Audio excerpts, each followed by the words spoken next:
সারে পাখি উইরা যা খাইলি বুকের কলিজা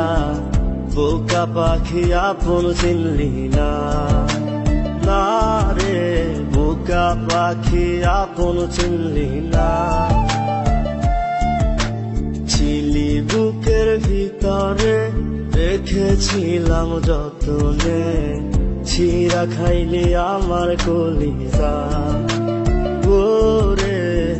বোকা পাখি আপন চিনলি না।